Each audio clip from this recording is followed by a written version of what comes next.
course of today, I had two separate conversations with President Trump, each conducted in a different format and setting. The first conversation was primarily centered around a matter of critical importance for Ukraine, the establishment of a ceasefire. These are non-negotiable, fundamental points that we have previously discussed in detail, both during the talks in Istanbul and on numerous occasions prior to that. The second point was about the United States being ready to take more serious steps, sanctions, in particular. I strongly urged him to give this matter serious consideration and to take appropriate and decisive action in the event that Russia either refuses to support the implementation of a ceasefire or demonstrates an unwillingness to bring this devastating war to an end. Third, I asked him not to make any decisions regarding Ukraine in his upcoming conversation with Putin without including us.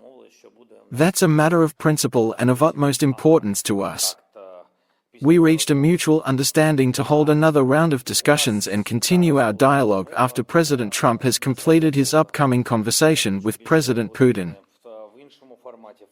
The next conversation turned out to be fairly lengthy. If I'm not mistaken, it lasted for more than an hour, and took place in a completely different format.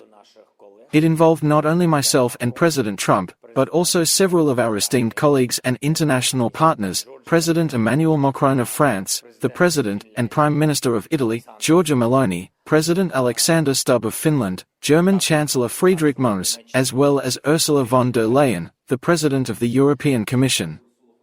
Yes, I realize I already mentioned President Macron earlier. We had such a conversation. It was a wide-ranging discussion. From what I have gathered and understand, President Trump firmly believes that the most crucial and effective way to move forward at this point is through direct, face-to-face negotiations between Ukraine and Russia. That's his position, and he made it clear. We discussed it in depth.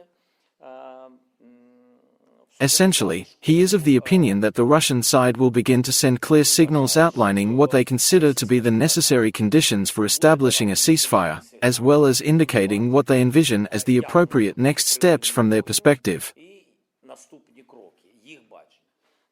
In response, I asked President Trump that if the conditions and vision presented by the Russian side turn out to be unacceptable to Ukraine, we must be given the opportunity to openly discuss and address these concerns.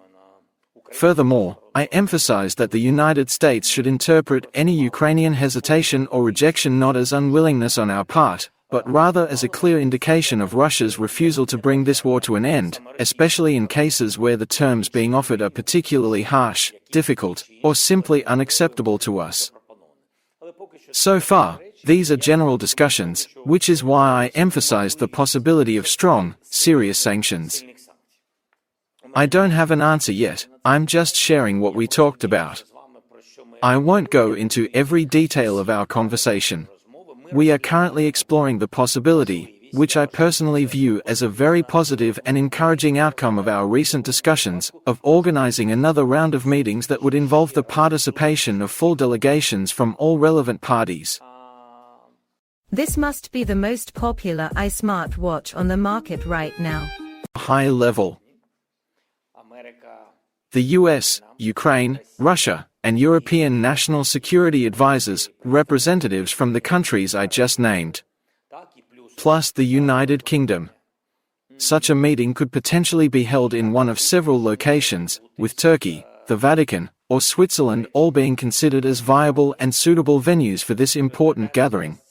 These are the three platforms under consideration, as all three countries are acceptable and well-positioned to host. I don't want to say which one is more comfortable, that's not the point. It's not about comfort. It's about who can organize a meeting that leads to tangible results.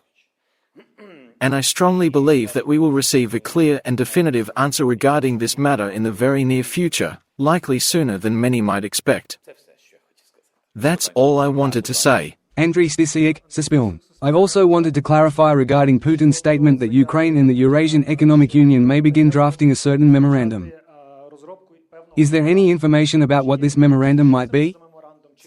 This is what I already mentioned, based on what President Trump told me. From what I understand, they have already discussed this matter with President Putin and other representatives of the Russian side, exploring the possibility of drafting a bilateral memorandum. This memorandum could potentially serve as a foundational document that would then pave the way for creating a comprehensive roadmap aimed at ending the war, essentially leading to the formulation of a formal treaty.